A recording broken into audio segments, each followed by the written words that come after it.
Sweet. We're recording in live. Okay, wait about 30 seconds. See if she walks in. Yeah.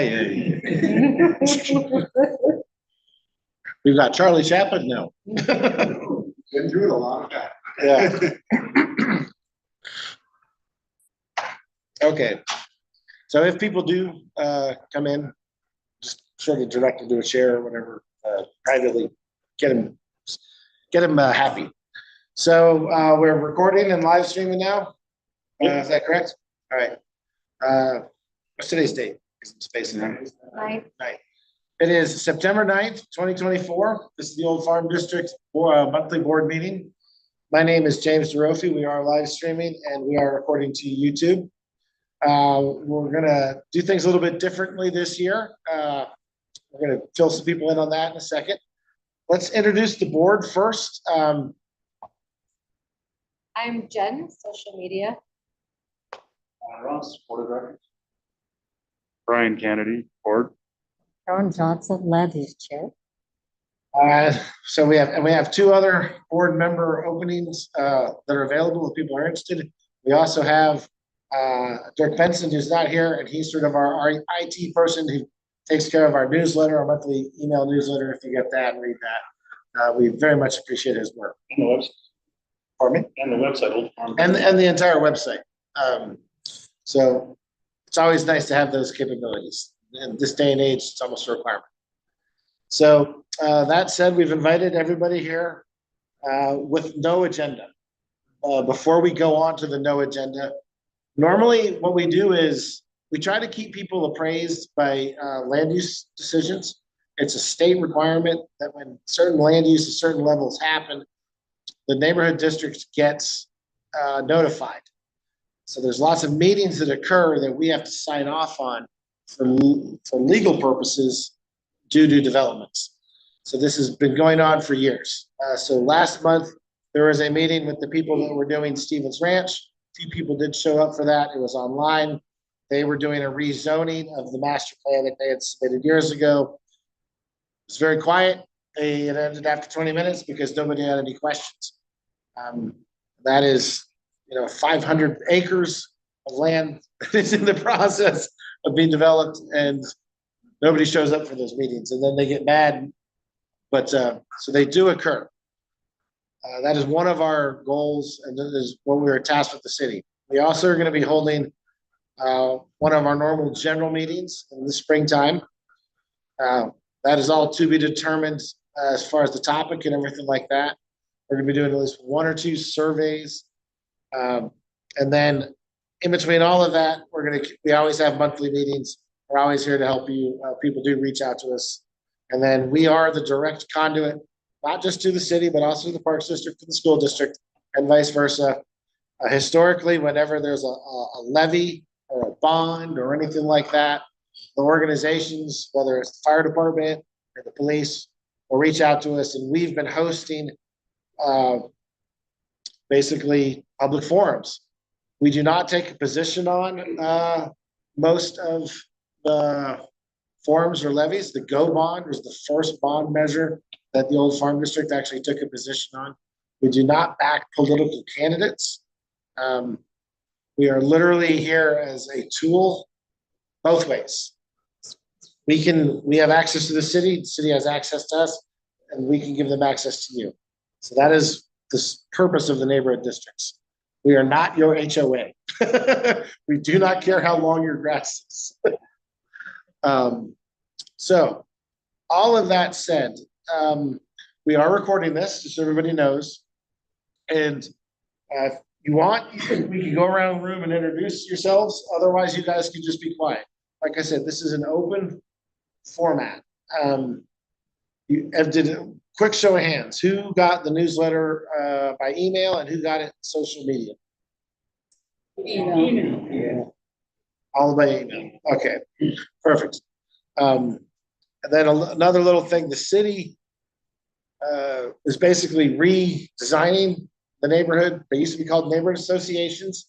As of July of this year, we're now at the neighborhood district. So for us, we have always been the Old Farm District going back 20-something years. For other parts of town, that is not the case. So some places are renaming themselves or not renaming themselves. But when it comes down to legalese, our property or our district is south of Reed Market Road, over to the Parkway, to Murphy Road. And then as you get into Murphy and by way of the new high school, Caldera, and what is the Southeast Area Plan, that's sort of a question spot. It's currently the old farm up to 27th Street. Technically, everything on the other side of 27th Street, other than that weird triangle, which doesn't really have anything on it, is not old farm yet. When Stevens Ranch develops and after they build homes, those people will be asked if they want to join this district or maybe in 10 years create their own. That is another topic, 10,000 feet up. Jen does do our social media. Jen, do you want to say anything on that while you, Oh, here's yeah, the mic? yeah. If you're on social media, if that is the thing you partake in, you can follow us on Facebook. I do a lot of posting on Nextdoor as well. And then, of course, if you go to our YouTube channel, it's just Old Farm District Neighborhood Association. You can subscribe to that. If you miss a meeting, you can catch up on the meeting because we record all of our meetings and post them to YouTube. Yes. We did not have the capability to do recording because it was just Brian and I in town. Ross was living his life and then all of the equipment, we have all the equipment. We are not a completely qualified board members. We have not passed certification to do it yet. So we are working on that. It's a work in progress. I did go back to Cheat try to progress. find it, and I found the one before. Yeah, so last month, it was a similar setup. A bunch of people showed up and we just talked. It was very educational to me because I got to hear what people are focused in on. And, you know, like everything in life, people have their ideas and what matters to them. And then they also hear about things. And the people that hear about things, but then they don't ever bother to really find out about things, they tend to create problems. Not purposely, but misinformation. It's tough in every aspect of life. And I don't mean just politics, but I mean, even just being neighbors, like what is or not allowed, rules. Bend is an interesting place.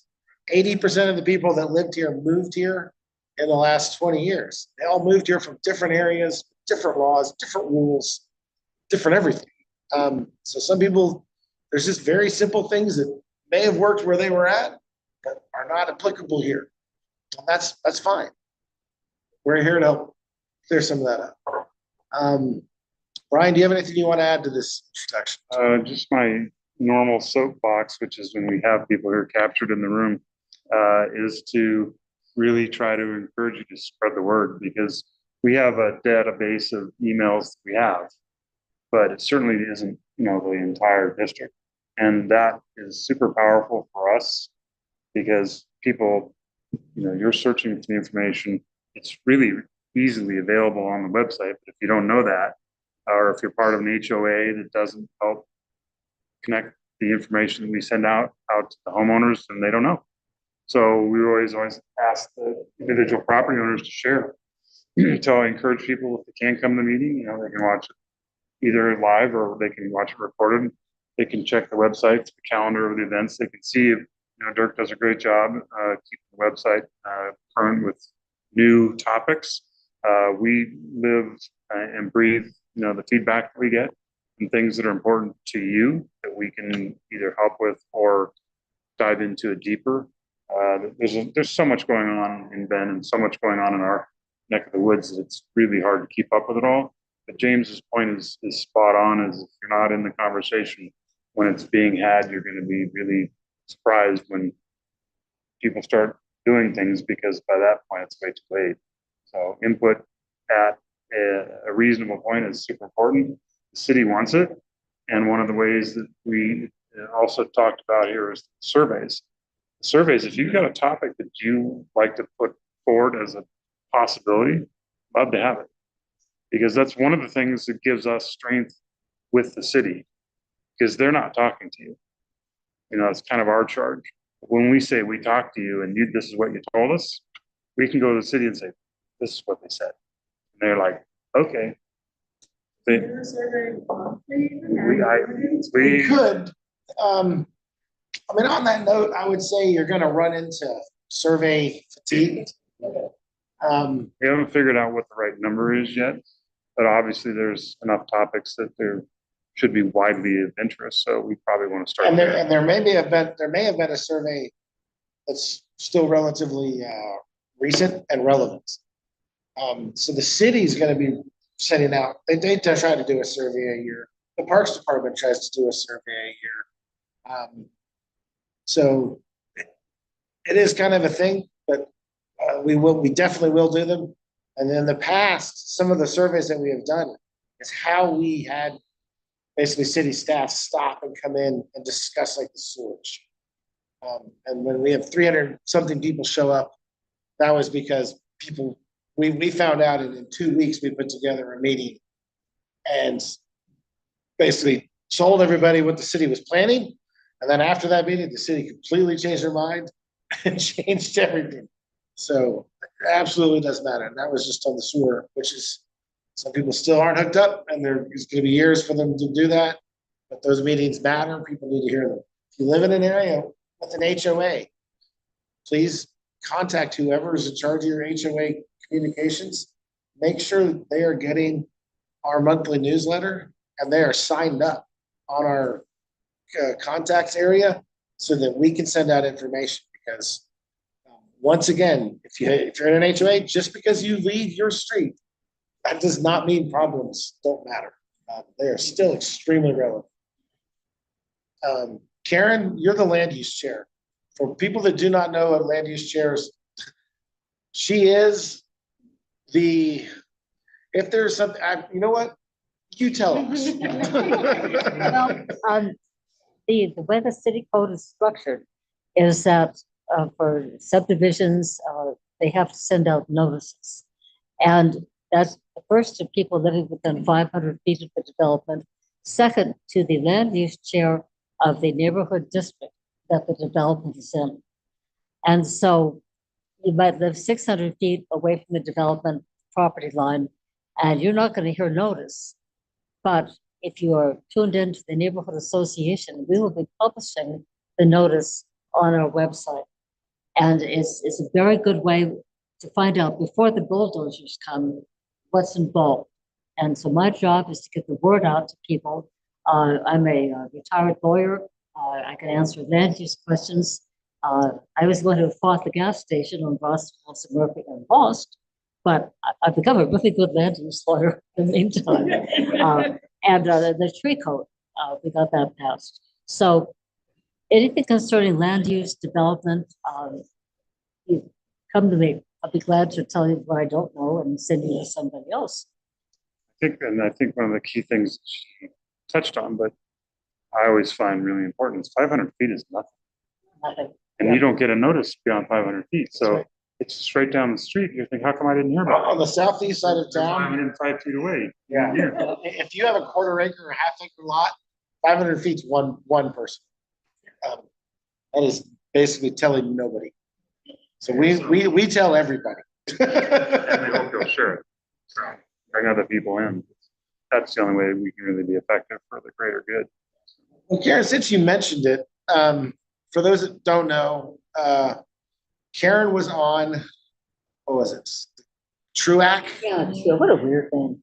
Yeah, I was on about 4 years ago, 5 years ago now, because someone came to one of the meetings and said, they're cutting down all the ponderosa. I started looking at tree protection codes, realized that Ben's code wasn't enforceable. And 4 or 5 years ago, proposed a 40-page tree protection code, which the city promptly ignored. But they haven't anymore. And it's because we were talking about the surveys that they put out.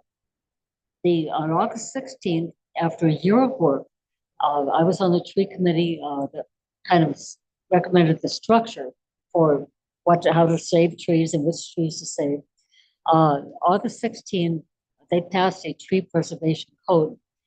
And it was largely because they did surveys and people kept writing in. One of the most important things in town, people kept saying over and over again, was the preservation of mature trees.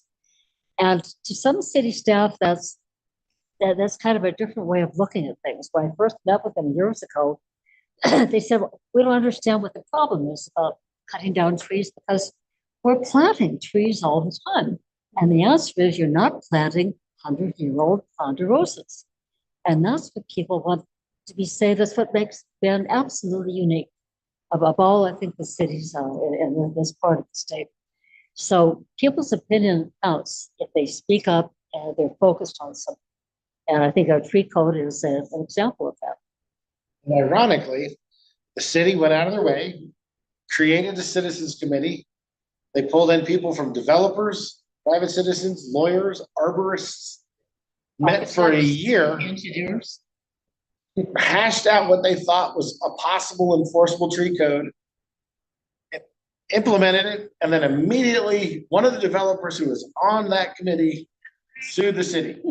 Well, it was beautiful. If I can talk about land use, this is gonna be my speech. It was a not so obvious bit of extortion. What Polish Homes did is that they said, tree code is supposed to go into effect August 16. If the city implements this code, we are going to appeal to LUBA, the Land Use Board of Appeals, and appeal this decision. But the city, if they don't implement the code, we suggest that you appoint a new tree committee. The problem with the old tree committee, and we met 9 times, 2-hour meetings over the course of the entire summer and fall. There were 13 voting members, but only 5 of them represented the developers. And Paul's opinion, that's not enough. They want a new tree committee where the majority of people are developers, and then we'll get a reasonable code that's more consistent with what's needed in this town. And In other since words, then, the city council listened to the public, and Paul's just not here. and a bunch of other developers have now signed on with Polish, as well as a nonprofit in the area called YIMBY, which stands for Yes in My Backyard. And this is why I say ironic, because they had a year of public open communication. Literally all of those have been recorded. Those were all official public meetings. So when the city or the county or the state is an official public meeting, they have to do public notices. There's lawyers present answering questions. They're recorded, everything like that. And fortunately, in the nation that we live in, doesn't matter. You can still sue anybody for anything after the fact, and that's where we're at now. But doesn't mean things aren't happening. Doesn't mean voices aren't being heard. That is just the world we live in. And the vice president of Polish, Cory Bitter, sat on that committee.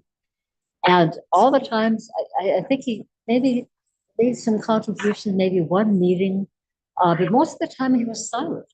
And then before the planning commission and the city council, he gets up and says, oh, this is a bad code because you're requiring us to save trees, and that means lesser density.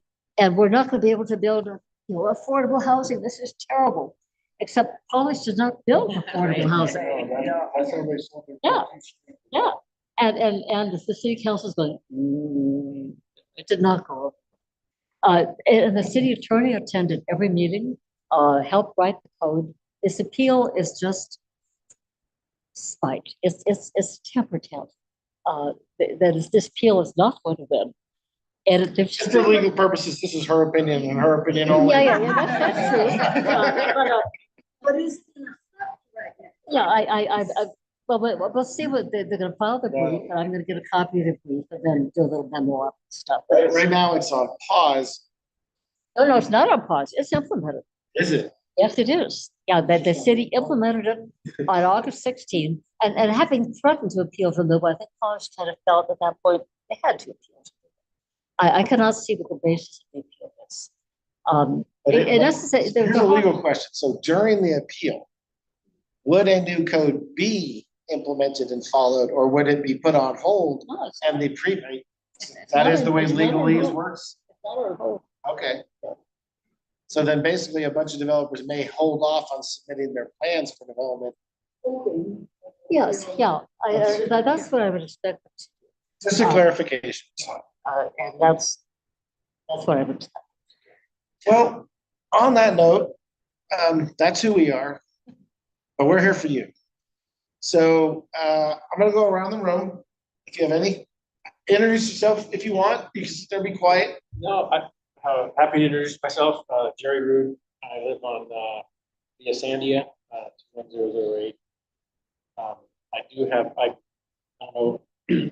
Talk to me. Yes, I did talk with you, and I sent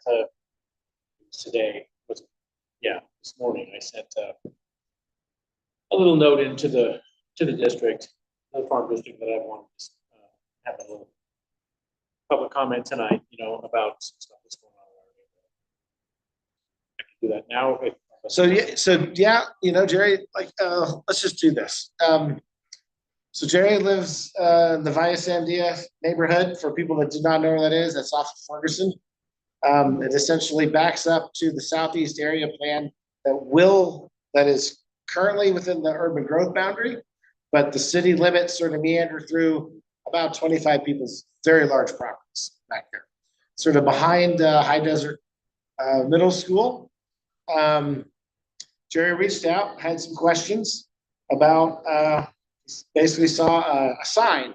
Whenever something is getting built and developed, one of the first requirements is notice of land use goes up. That's basically a 2x3 piece of. Yeah, that's actually not, that wasn't what started. Okay. We noticed that the house, well, I'll just tell you.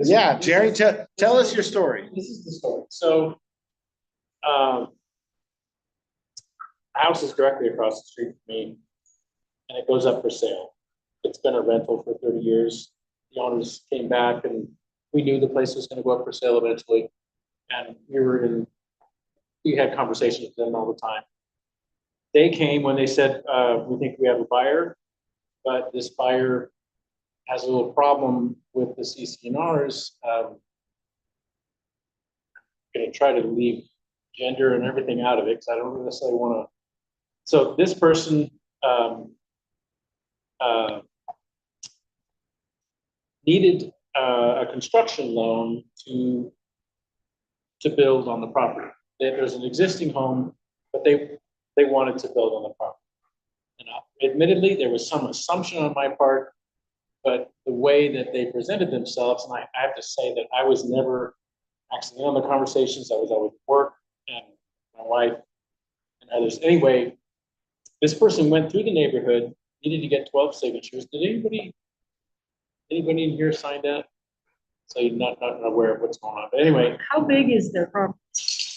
half acre. It's a half acre. Okay. It's a half acre with a single home on it, Yeah. zoned RL, built in the 70s, I'm assuming. Yes, 30+ year home. So they go through the neighborhood with the notary and get signatures, so that then and got 12 signatures. We live in Terraview Estates. It's not really, it's just platted as that. We've had CCNRs, but don't really, as far as I know, we don't have a homeowners association on the books, but the CCNRs are definitely still part of it. Codes, covenants, and restrictions. Yes. It's a land use term. I'm sorry. Yes. And they're enforceable. Like I live in Kings Forest and enforceable. Like in our subdivision, you may only build single family detached homes.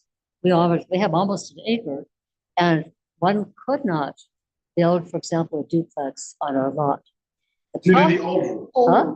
Due to the old rules of Oregon. Well, the House Bill 2001 exempts any rules where the CCNRs prohibit something. And now we go back to Jerry.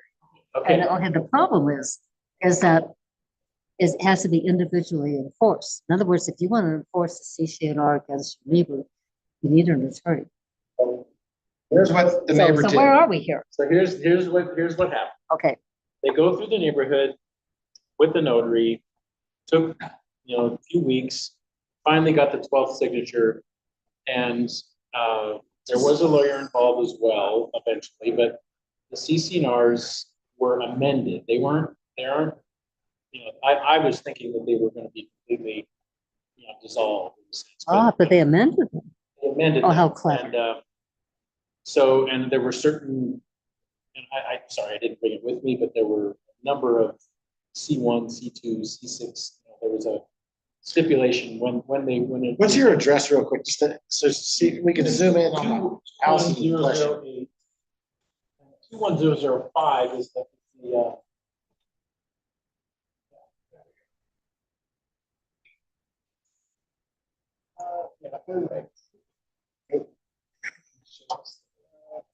Basically to the left of the blue plus. Right. there's 25. Go 2 houses to the right, Ross. There you go. Upper right hand As corner. long as you can see it. Yeah, it's basically, it's in almost the center of the frame, and then the big empty lot behind it. All coming down this way. Not where it is. It's Place where you don't see it. Well, we're actually talking about place where the house above the area where there is no house. So we're to the left. And. Too far.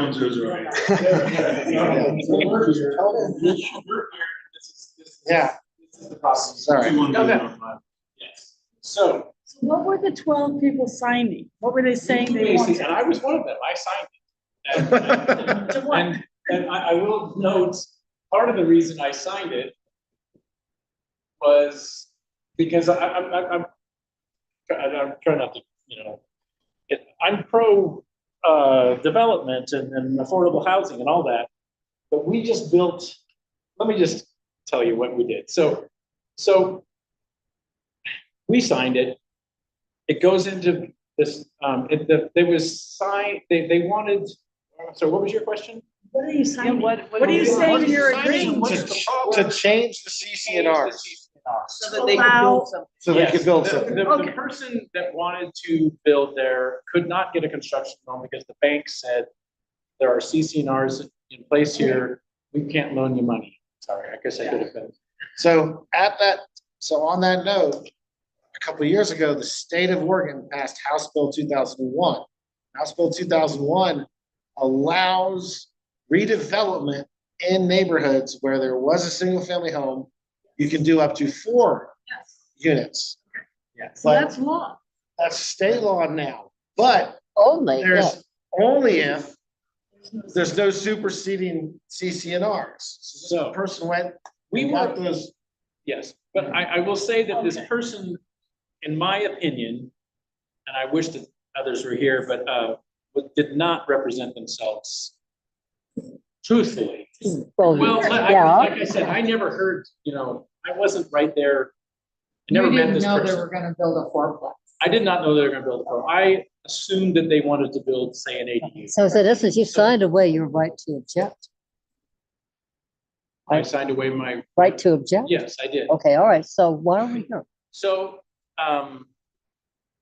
they also, they were representing themselves as an individual when they were actually a development company. Mhm. A very recently developed or created development company. I mean, literally, this is their first project as far as I can tell. And this person is also, I came to find out, an assistant engineer with the city of Bay, which really, was People have- very surprising. People have jobs. So anyway, Yeah. Yeah. so now, and let me just be clear, I'm not completely opposed to there being 4 buildings. It's just the way that it went about. And I do have concerns that the density of the neighborhood that has been low density for years and years is all of a sudden, I mean, I could have 17 homes within 3 or 4 blocks of me now, when I have 6, so, I live 2 doors down from there and I am opposed. Yeah. I'm in a different subdivision. Yeah. I wasn't part of the CCRs in that subdivision. Larry and I are kind of working together. And you're not gonna sign any attempt to amend your CCRs. We're in a different So subdivision. basically you have a fourplex. Is there a next step or is it you're just saying? Are they tearing the house down? Where are you As at? far as I know, it's still in pre-application. It's not, and that's, therefore, there's no notice. I don't know that there would be like you were saying, a notice of, There will not be a notice of pre-application. The first, No, when there is when the application is actually, you will receive notice because you're within 500 feet of the property line. They said 250. It wasn't, now it's 500. They doubled that. That was the city changed that rule Yeah, a couple of about years. 3 years ago. let me also be clear, like Larry said, Larry said that he is opposed, and I'm really on the fence. I'm more in Larry's camp than anything else. I have to admit, I just built an ADU on my property. So sewer came up the street and we just put an ADU on our property. And to be honest, I didn't even know at the time that it was against CCNRs. I don't know that it is actually now. Well, the city allows it. And the King's Forest would not be allowed. Well, if a neighbor would have to object. Yeah, That's and no- right. no one ever objected. She's an attorney, and as an attorney, she always objects. Yeah. So there's full disclosure on that part that I built an ADU, but that my daughter is. I'm not renting it out, but I'm renting it to my daughter, but that's why we built it. Well, what can we do for you? Well, I'm just bringing bringing this to light. I'm interested in canvassing the neighborhood to see if there's an interest to, once again, reinstate these CCNRs, the portions of the code, of the covenances, and restrictions that were deleted. How many signatures? 12. And that's all it took to change? I don't know the how, entire- there's a lot of stuff that I'm not sure about. I don't know how big Terraview Estates, I think it's only about, I don't know, 30, 40 homes maybe. Okay, so there's a plat that would have been filed Right. that would define what. Yeah, all this information Do you have a copy of the plat? of Terraview Estates. Yeah. I don't, I know where to get it. Here's what I recommend. So And then that'll tell you how many people are in that subdivision. But only about 30, you think, 30 lots or, yeah, sure, okay, Yes. anyway. So, but 12, your CCNR, but the 12 people out of that subdivision can Just a bit of change it. percentage. Okay, and so you want to get it changed that. I think so. Okay. Here's what I recommend on this topic, just for today's purpose. I definitely wanted to hear your story and I wanted that out on the record. Yeah. But at the exact same time, I don't want to say that the district or the Old Farm Board is gonna basically side with you and go against those other people. What I want. Well, because this is not our business. Oh, yeah, right. So, and we're not taking an opinion on this. What we're here to do is help answer questions. So we now know your situation, and now Karen, I wanted you to talk to. You and I had talked before. Yeah. She can help you navigate some of the stuff of the city. Finish up. One point that I really want to make is, and I'm educating myself in the world of middle housing land divisions, which is what this falls on. It's a new code that I think just got in August of this year. What's that term again? Middle housing land division, MHLD.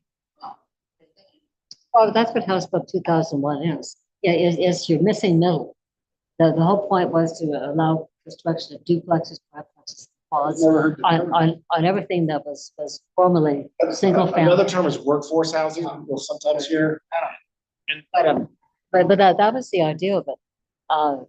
But that, well, your question does not concern towards this. Yeah. So no, that's fine. But is your ability to be here, talk and have these questions does concern board's business. And then from now, we can then help you answer other questions. I completely understand. And when it comes to middle housing, the idea is due to long, Oregon has land use laws unlike any other state. And it used to be, and as it is now, we have an urban growth boundary and you cannot build massive neighborhoods outside of the urban growth boundary. So this is an example of the new rules of, well, there's all these big lots inside the urban growth boundary. What if someone says, well, geez, I can fit 5 homes on this lot, and let's do that. And just so people know, this is happening all over the nation, even in cities without urban growth boundaries. You have, everyone's heard the term McMansion, basically a cookie cutter, large house on a small lot, super popular in California, Florida, Texas, Arizona. Over the years, since they first started in the 70s, lot sizes have been getting smaller and the houses have been getting bigger. Square footage of houses has basically doubled in the last 30 years, and the lot sizes have probably gone down to about a third. Jerry, do you have anything? I'll give you another minute or two. I'm curious about, is from a land use issue. I have a lot of questions about if this, I know it's in pre-application, but if it goes through with an MHLD designation, I'm curious as to whether or not, if these homes, if I understand it right, if the MHLD requires that the homes that are built there are built for middle income,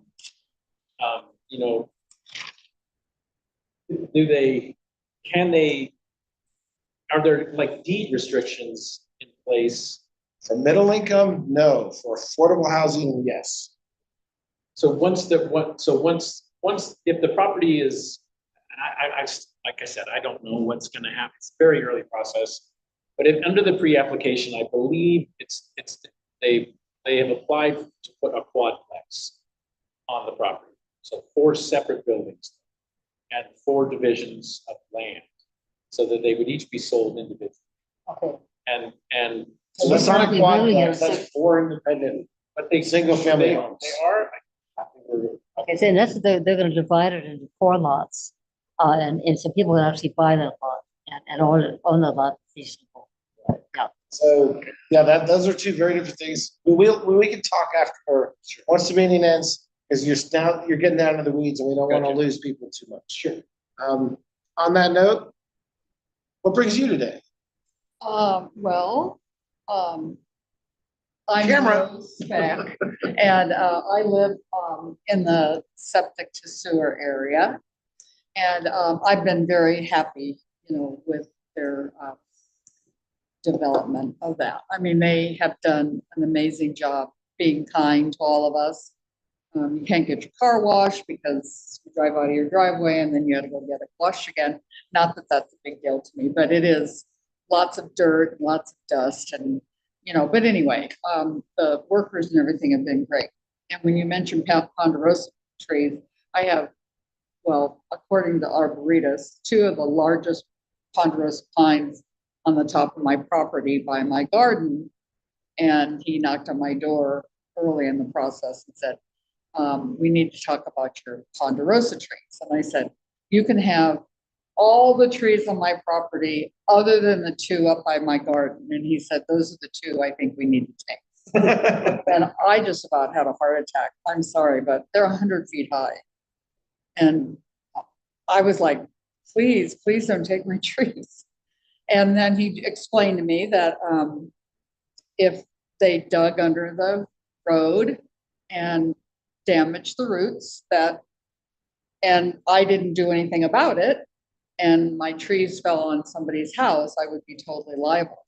Or if they fell back on my house, no insurance company would pay to have my house reconstructed. So he said he'd send an arborist, and that was wonderful. The guy came out, I fed him food, gave him cookies, but that wasn't the reason. He said that I had 2 of the healthiest trees he'd ever seen, and that the roots should not be a problem. So I saved my trees. Anyway, that was wonderful. I just couldn't imagine having those trees taken down. But the main reason I'm here today, 2 nights ago, 30 of us again, between 30 and 50 people. I feel like it's every 4 months, our power goes completely out for 4 to 5 hours, our power. Okay, we get a little notice saying, I'm sorry, your power's out. And, where are you off Murphy Road, or where are you? Yeah, it's, my address is 61174. Let me see. Central Electric Co-op. My lights, No, everything. your power. Who's your power provider? Pacific Power, right? Pacific Power? Yeah. Okay. What'd you say? I'm fortunate where I'm at Kings Forest, I'm on Central Electric. I've never had a problem. Every place I've ever lived in Oregon, that had EPNL or Pacific Power, it's notorious. So Bend has multiple water companies and multiple power companies. Okay, well, I think it's Pacific Power. Yeah, it's Pacific Power. But anyway, he said that it's always a transformer that's on my cul-de-sac. Anyway, it's a cul-de-sac. I don't see it over there. But yeah, that's my house. Well, yeah, the cul-de-sac is like the front of my house is the cul-de-sac. What's the Concho Street? Yeah. Okay, so yeah, that must Is it be the a red dot? driveway. You can't even admit that. Doesn't look like my Ponderosa Street, I think. But anyway. So on Concho is where the big, what do you call it? Transformer, the big green Yeah. box goes out. So 4 months ago, I went out there because I went out during the day and I said to the guy, are we gonna make this happen? Because it's 30 to 50 people. This last time it was only 30 people that lost for 5 hours. And I just said, what can we do to, prevent this from happening all the time? And he said, well, it's on the agenda and we always put it back together with masking tape. And he was joking, I know, but Probably not. I'm sure that's not true. I'm just saying he does whatever they can to get the power back on. But it just seems like, I guess if it was 500 people, it'd be different, right? But it's only 30 of us or 30 to I 50. think what you might be referencing is the fact that there's just a shortage of those. That this area is growing so fast that they can't build the transformers fast. And the growth in the area, and the power consumption needs in Bend particularly, literally things aren't happening because they cannot get electrical equipment to actually build the infrastructure for. So I'm Well, sure. and our neighborhood is old. Well, I mean, so I'm sure I've you've been got in my this- house for almost 50 years. You So probably have the same problem. It's for them to go out and It's get old. a new transformer. It may not be available to them or cost prohibitive, I don't know. Or they're trying to figure out how to redo the infrastructure for not just your 30 homes, but the 300 homes around you, and something may be holding that up. For that, something like that, we might be able to direct you to people at the city that could maybe help, get those questions, because a lot of time, your utilities, they don't want to irk people. They want people's business. And then as soon as the government gets focused in on them, well, that's what they really don't want. They don't want to become under the microscope. But I don't see why there might not be somebody we can maybe find at the city that can at least help you answer the question. yeah. I mean, because if your question gets answered, well, then you can. And I don't get really angry or anything. I'm very Oh, no. nice. And But it's annoying. again, if I have cookies in my freezer, I take them out and say, hey, I know you're working at night. I'm going through the same thing with How my often internet. is this gonna So, happen? I'm really good at baking, but anyway, it's a problem, and especially because I have grandkids. I do live alone now, but I have lots of grandkids over a lot, and it's hard, to get it's a new fun game. completely dark and it's 9:30 at night, and they want their mommy, and I can't get out of my garage to take them home. I'm sorry. Anyway, I just thought maybe there was something we could do.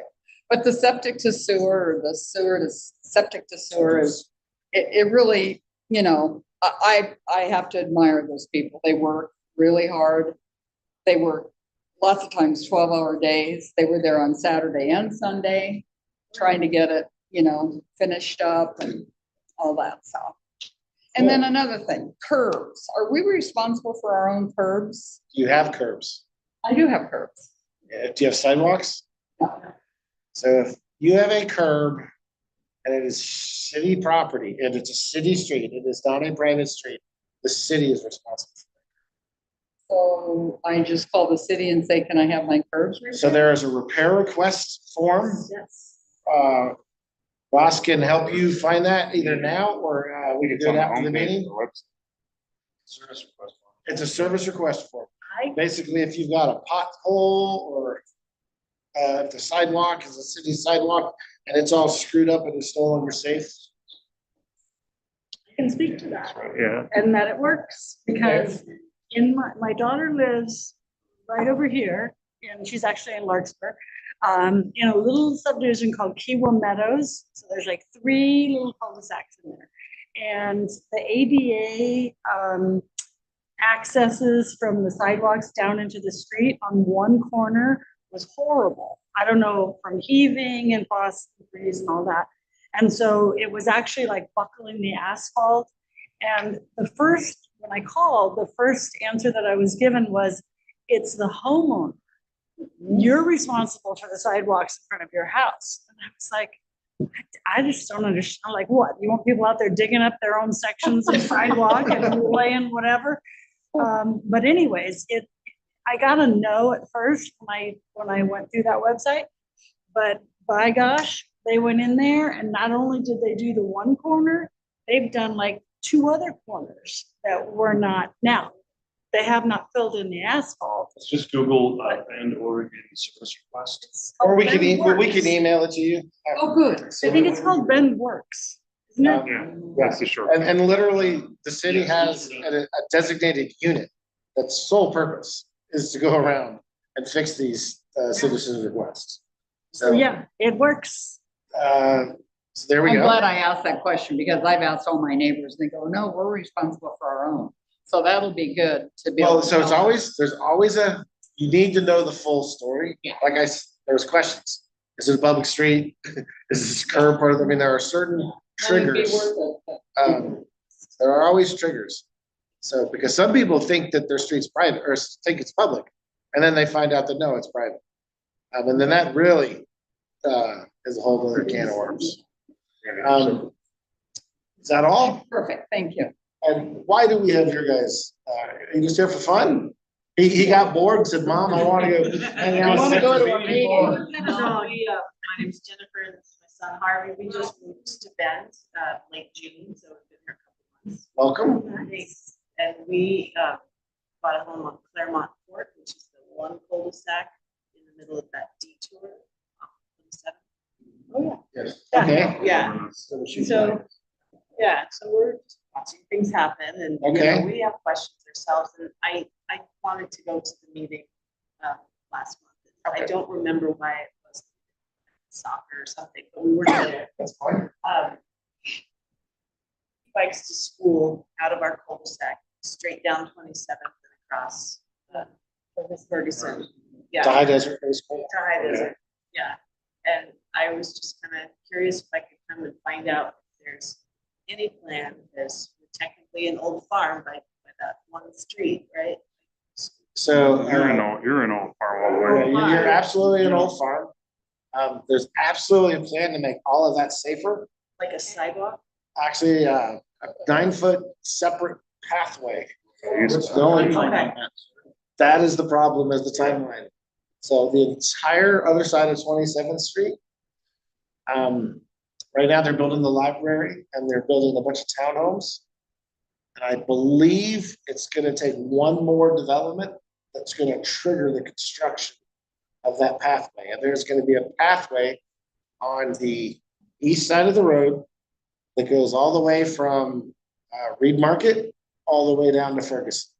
So you have to cross. Yeah, that's the 27. problem. To get on the path. You have to cross 27 twice. On the positive side of that, the whole reason 27th is shut down is because they're putting in new infrastructure under all of that, water, power and everything, and it's for the construction across the street.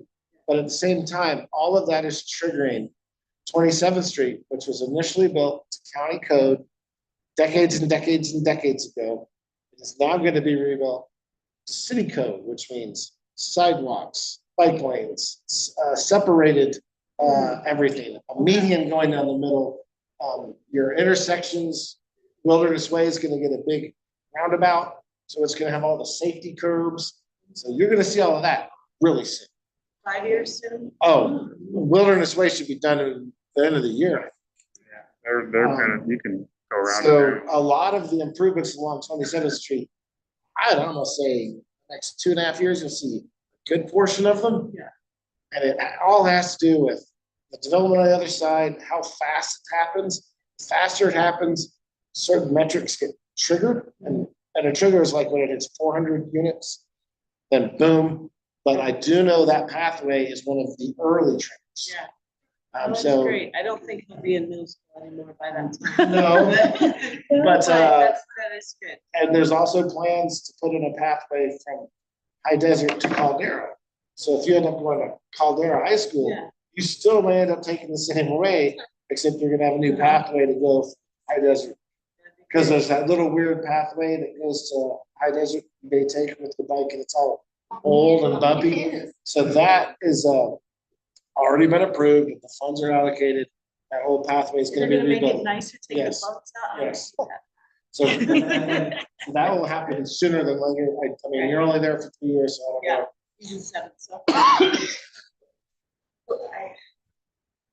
should say that. What? You can say anything. I want to take out a sagebrush so that he can bike down that street. Like there's a bush that makes it so that you have to get way too close to the Call the cars. school district. It's their property. Tell them that it's a safety hazard. Watch how fast it gets. Call the school district. Yeah, if you want, we can get you their number, or you literally, if you just contact the principal and say, can I have somebody at the school administration side? Because it's not the school's issue, Yeah. it's the school district's There's a issue. bunch of kids, he's the only kid that rides up 27th because they all take 15 over and up to, Reed Market. They all live up there. They would go down, 27th, but right now during the construction, we are Yeah. just that first little cul-de-sac, so of course we're not going. Yeah. like, No, I hear you. coming straight through, but there's one bush. And in the Yeah. future, you may end up taking a Right. canal path to get to Colorado. Everybody else does. Everybody else, I'd say, what would you say, 100 e-bikes a day? And they've got to be going to Caldera. so they both live on the canal, so they're speaking with authority. Actually, 3 of these people live on the canal, so they're all speaking with authority. Can I ask a question with her? Yeah, absolutely. The whole reason I'm here is timelines, for a lot of the stuff that the city has proposed with all this code. I would just like to see that if you could in your newsletter, like, when's the roundabout going in on Ferguson and 27. So what's the timeline for the 15th and Ferguson? So Butch, What's the timeline for that pathway? Just ask. this is for the room. Butch and I know each other. We go back a long ways. And he was actually on this board years and years ago. He's also retired ODOT. So this is very funny to me to hear retired ODOT ask for actual We sidewalks. documented our events and when they were gonna happen, and we never gave you a damn link. We have 20-year shit, we put that in everything. So, And you can put that on record. so, I will say this much. We are constantly asking the city that exact question for everybody to know. And like so many things different than ODOT, when ODOT would go in, it was their project. They knew once they started it, what was gonna happen. The problem what we're seeing at the southeast side of town is that there is no single project that triggers anything. It's a bunch of different things, and then it's a question of who's supposed to pay for it, whether or not the funds already exist, and when they get enacted. So it's all development triggers, and it's all, so then they make a developer build it, what you're telling No, it literally depends on the individual intersection, the individual stretch of road for 100 feet here, 200 feet there. So literally, I guess a good example, if any of you are familiar with 15th Street or 15th Street with Ferguson. Yeah. That intersection. There's no development. No, gonna this is the happen. one that's big one, because they've managed to put all sorts of So, roundabouts. so hold on, so I'm just using this one as an example, so we're 15th and Ferguson, it's a T. Yeah. That most people consider it's a T, but it's actually a four-way because nobody realizes the other side goes into A private street. a private street. So that is due for a roundabout. The city a couple of years ago realized that was gonna be put off a while, so they went in and they changed and added those curves to narrow it down purposely to restrict the traffic. At the same time, what triggered that is they put in on the other side of the road, a massive pathway. And that pathway was put there to connect to the park, to connect to the high school. So trigger. So the pathway triggered those temporary upgrades at Ferguson and 15th. But then it's gonna take on the exact opposite side of the street, in between Ferguson and I think King Hezekiah, there is no sidewalk. So that sidewalk will be put in when the roundabout's put in. Remember that? No, I'd say no. So at this point, it is not part of the GO bond, which means it's not funded yet, but it is. Go bond, is that funding that we didn't vote on? Yeah, that, We no, did vote on the GO bond. 190, We 190. did vote on the GO bond. So what he's being snarky about is we passed dude, I love you, man. $190 million worth of road and transportation improvements in town. We voted on that in 2020, it passed.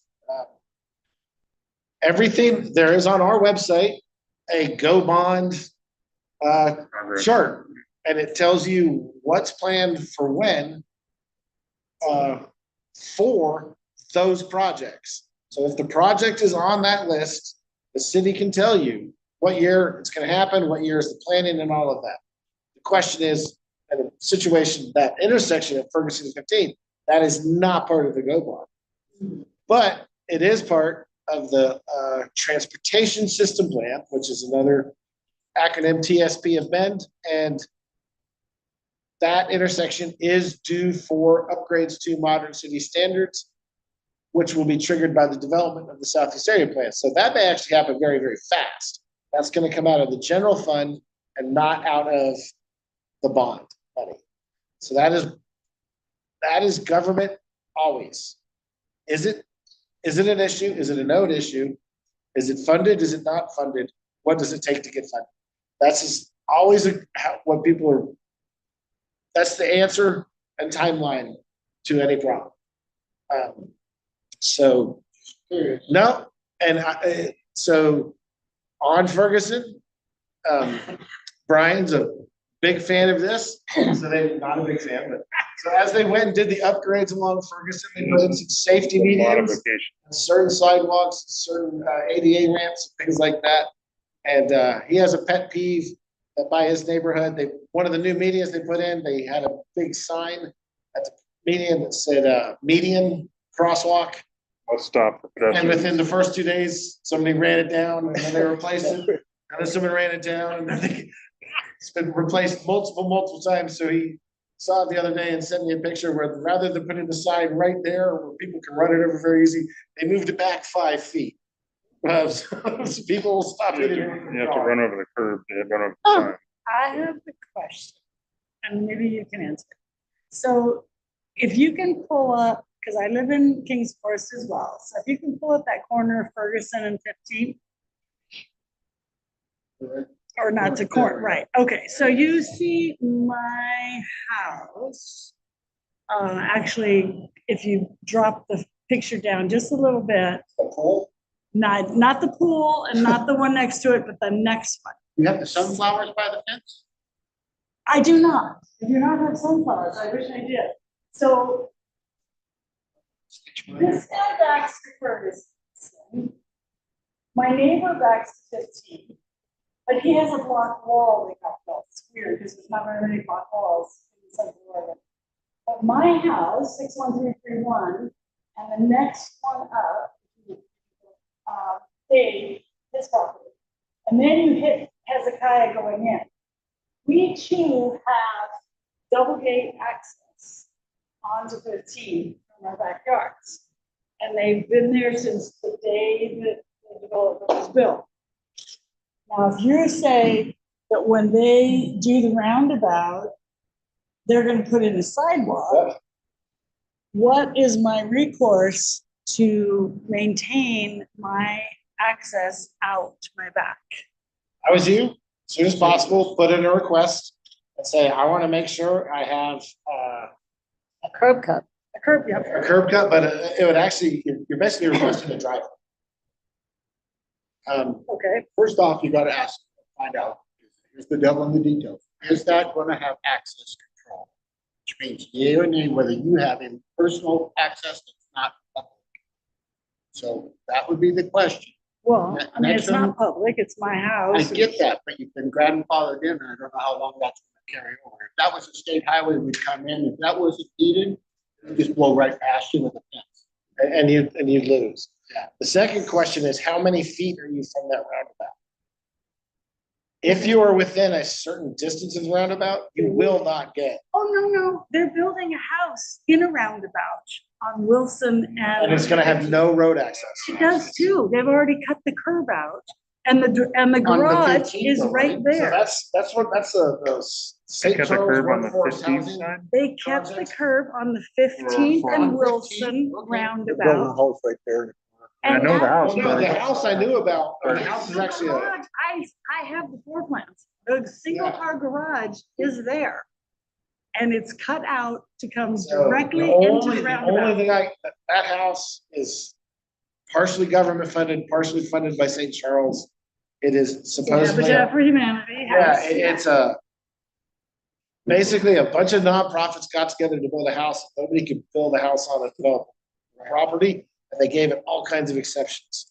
I don't think your property is gonna qualify under those standards unless you subdivide your property and say, hey, I wanna build in access.